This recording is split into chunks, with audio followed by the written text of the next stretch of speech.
In the heart of our love country stands the best fool in the land. Proud traditions long established and a path so nobly grand. Kids are lucky to go to school here. Everybody wants to say, oh, I'm from Maplewood. We're proud to wear blue and white. I think our school district is phenomenal. I mean, it is always on the cutting edge. I don't think I would be the same teacher if I taught anywhere else. I have more opportunities of advancing myself personally as a student than I think any other student in any other district does. MRH, we love your name. Welcome to the Maplewood Richmond Heights School District, home of the Blue Devils. I'm Mark Langston, former mayor of the city of Maplewood and father of two students in MRH, Michael and Matthew. And I'm coming to you today as a representative of not just our schools, but of our community.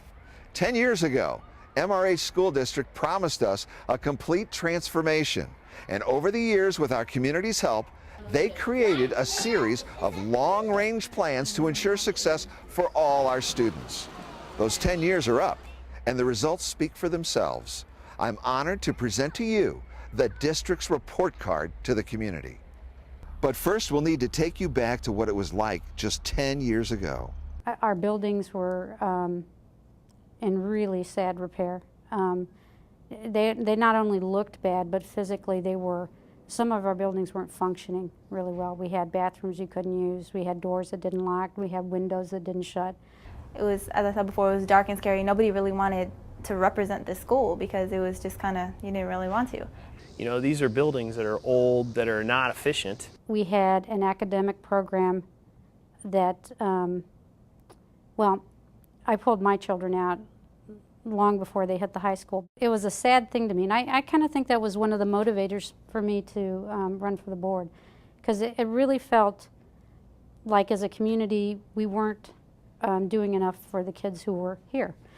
But in the 1999-2000 school year, the transition began. It was a community engagement process, basically. We set goals, and we moved forward on those goals. School leaders made a pact with us, the community, to improve the district with special emphasis on facilities, programs and services, relationships, and academics. And I feel like we accomplished those goals. It began with the schools themselves. With our community support and input, MRH consolidated 5 buildings into 3, created a middle school wing in the high school, upgraded the early childhood center, and built a new elementary school. If you take Cheney and you compare it to this school, people will be like, holy cow, Maplewood. You know, there's a huge difference. It was just amazing to see the changes that had taken place. I think the kids, they feel that we've invested in them, by having these nice facilities. It's full with warm colors, nice environment. I think it nurtures education and nurtures learning. You want to go to school, you want to enjoy and the things that we're given. I think for teachers it's good for morale because it's nice to go to work in a place that looks nice. The facility improvements even won a National Design Award for Best Renovation Project in the country. In the area of programs and services, the district worked with our community to come up with a number of initiatives to bring a new approach to learning. MRH is one of only a few school districts with 1 laptop computer for every middle and high school student. Now we've even reached down into our elementary and early childhood where we are nearly one-to-one on those levels as well. And the district's promise to improve learning through technology isn't stopping there. Soon there will be a student interface on there where students can get on there, they can take online quizzes that will grade them for us, they can print worksheets, they can have access to daily assignments and notes and things like that also. But some students need a little more assistance to graduation, and as promised, the district has implemented a number of intervention programs, including one that operates out of houses across the street from the high school. Just having these programs in houses that are very nice allow the kids to really connect with their teachers.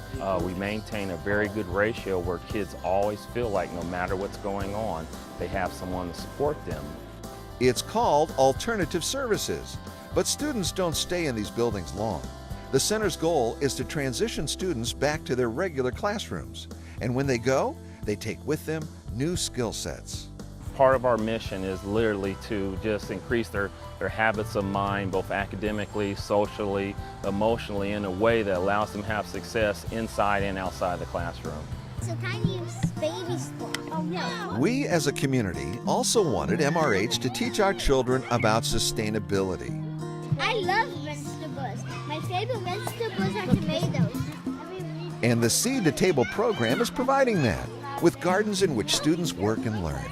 It just has some really long-lasting effects, and not just about nutrition, just about all sorts of just being outside, being stewards of the earth. You'll find these same healthy foods in the school cafeterias. The district teamed up with local farmers and St. Louis University to incorporate local produce into every school lunch. The success of these innovative programs and services was even noted in a Suburban Journal's article.